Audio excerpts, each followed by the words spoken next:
Green industry best management practices: reduce water pollution and conserve water. We do this by utilizing appropriate site design and plant selection, sound landscape maintenance practices, appropriate rates and methods of applying fertilizer and irrigation, and integrated pest management to minimize pests and apply chemicals only when appropriate.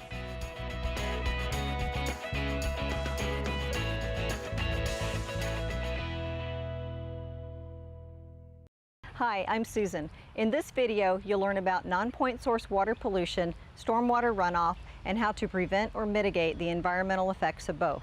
Non-point source pollution is both air and water pollution that comes from diffuse sources. When we say diffuse sources, we mean that it comes from a large spread out area, so no one source can be identified. Pollutants tend to move a long distance with air and water, combined with other pollutants, and that's what makes them non-point source pollution. Non-point source water pollution occurs when rainfall, snowmelt, or irrigation runs over the land or through the ground, picks up pollutants, and then deposits them into ponds, lakes, rivers, and coastal water, or it seeps into groundwater. Non-point source water pollution comes from sources such as oil, grease, and other vehicle discharges, pesticides and nutrients from lawns, gardens, and agricultural areas, viruses, bacteria, and nutrients from pet waste and failing septic systems, heavy metals from roof shingles and vehicles, sediments from eroding stream banks, improperly managed construction sites and crop and forest lands, and thermal heat from impervious surfaces such as asphalt roads. Water runs off the land for one of two reasons. Either the soil is saturated or the land is covered with impervious surfaces.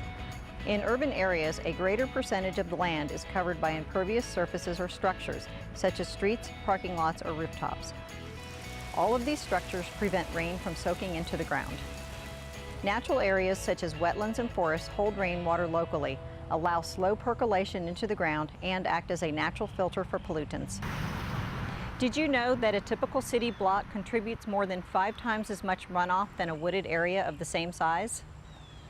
Hi, I'm at one of our local stormwater mitigation ponds with John McGee, the Hillsborough County Chief Environmental Scientist. John, can you tell us a little bit about some of the environmental problems associated with non-point source pollution and stormwater runoff? The single biggest source of non-point source pollution is actually nutrients. And studies have shown that in this area, residential lawn fertilizer is one of the major contributing sources of nutrients. So landscape management is a crucial factor in preventing pollution to waterways. When nutrients get into a waterway, they can cause things like algae blooms, they can cause increased plant growth, which can choke waterways and prevent boating, can crowd out fish and other native plants, and can completely disrupt an ecosystem.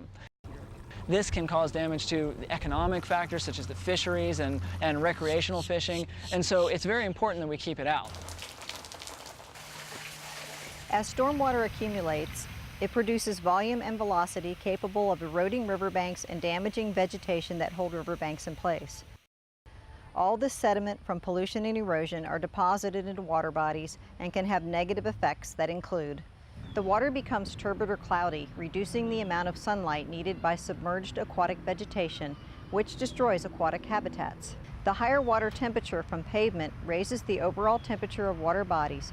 Increased temperatures can be harmful to aquatic life. Excess nutrients can promote algae blooms and invasive aquatic vegetation. When these plants die, they sink and decompose in a way that reduces oxygen in water. When oxygen levels are low, fish, shellfish, and other aquatic organisms die. Bacteria, viruses, and pathogens can create health hazards resulting in the closing of recreational swimming and fishing areas. Debris such as plastic bags, bottles, and cigarette butts can choke, suffocate, or disable birds, fish, and turtles. Other pollutants such as insecticides, paint, solvents, and oil can cause sickness or poisoning in both aquatic life and humans or other animals. Pollution also affects our drinking water sources and results in higher costs for water treatment. Now that you know what contributes to non-point source water pollution, let's talk about some of the measures that can be taken to manage it. Keep in mind that some of these measures are easier to implement prior to construction projects. Also, some of these measures are you practicing environmental stewardship, while others may be required by law. It's very important for landscape professionals to understand the sources of non-point source pollution and how they can prevent them. If you're working around a pond like this in a neighborhood, it's important to encourage the plants to grow rather than remove them, because that's the source of the biological treatment in the pond.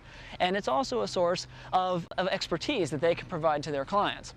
Florida-friendly landscaping is very beneficial for helping to keep our waterways, the lakes and rivers clean. The techniques that you can learn from the Extension Service regarding right plant, right place and proper mulching and irrigation timing, they all help prevent those nutrients from moving downstream into waterways where they become much more difficult to remove. Lynn Barber, our Florida-friendly landscaping agent, is going to tell us about the 9 principles of Florida-friendly landscaping and how, when incorporated into landscapes, they can be beneficial to your maintenance practices and your clients. Having the right plant in the right place is the first Florida-friendly landscaping principle. By having the appropriate plant in the appropriate site, you can reduce the inputs required in the landscape. Inputs include fertilization, pesticide use, mowing, pruning, things along that nature. Sometimes the best course of action is to remove the inappropriate plant and replace it with the right plant. This will provide your customer with a more beautiful landscape and more satisfaction, and it will also decrease the amount of inputs you'll be required to provide. Watering efficiently is another Florida-friendly landscaping principle. When you water your landscape, including turf grass, you should apply 1/2 to 3/4 of an inch of water per irrigation event.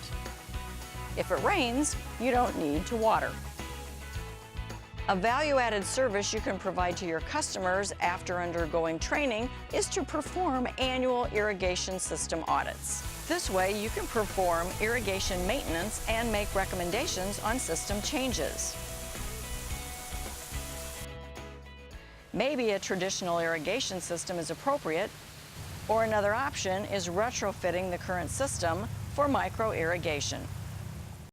During your annual irrigation check, make sure your client's rain shutoff device is functioning appropriately. If it isn't, you may need to perform maintenance or it may need to be replaced. Be sure that ornamental plants and turf grass are being irrigated in separate zones. Establish hydrozones. Replace any damaged or clogged irrigation heads or lines. Adjust head spacing to provide uniform coverage. Check the irrigation timer for the correct date and time. Adjust the irrigation timer for local watering restrictions and seasonal water requirements. Fertilizing appropriately is another Florida-friendly landscaping principle. Make sure when you apply fertilizer that you're following your local fertilizer use and landscape management ordinance, and be sure you calibrate your spreader frequently and as products change. Mulch is another value-added service you can provide to your customers and another Florida-friendly landscaping principle. It's important that you apply mulch to a depth of 3 inches after settlement. And be sure you pull the mulch away from the stems of the plants and the base of the trees. Mulch is great because it helps regulate soil temperature, it retains moisture in the soil, it helps decrease erosion, stormwater runoff, and non-point source pollution. As it decomposes, it adds nutrients to the soil, and it's significantly prettier than sand. Providing for wildlife is another Florida-friendly landscaping principle and another value-added service that you can provide to your customers. Wildlife need exactly the same 3 things that we do. They need food, water, and shelter. By installing native and non-native adaptive plants, you can attract wildlife in your customers' landscapes. That's important because wildlife is beneficial to your customers and their families. Managing pests responsibly is another Florida-friendly landscaping principle. The first step is to be able to identify the good bugs versus the bad bugs. Once you've identified the pest, you can then determine the least toxic approach to manage that pest. Chemical applications may not be the most appropriate action. Always consider cultural, mechanical, and biological options. In Florida, you must have a pesticide license to apply pesticides commercially or for hire. contact your local extension office for information on pesticide licensing and training. Recycling is another Florida-friendly landscaping principle and value-added service you can provide to your customers. Utilizing fallen leaves as mulch is a great option. Leaving grass clippings on the lawn and blowing grass clippings off impervious surfaces and onto the landscape are examples of recycling. Grass clippings contain nutrients which are recycled back to the landscape. Managing grass clippings and yard debris decreases the chance of these materials contributing to non-point source pollution. Everything we've talked about so far is aimed at decreasing non-point source pollution. Reducing stormwater runoff is another Florida-friendly landscaping principle. Installing rain barrels or cisterns are great ways to capture a free resource which would otherwise run off. Installing a rain garden is a really creative way to solve a drainage issue in a wet area of a landscape. For more information about these landscape additions, contact Hillsborough County Extension or your local extension office.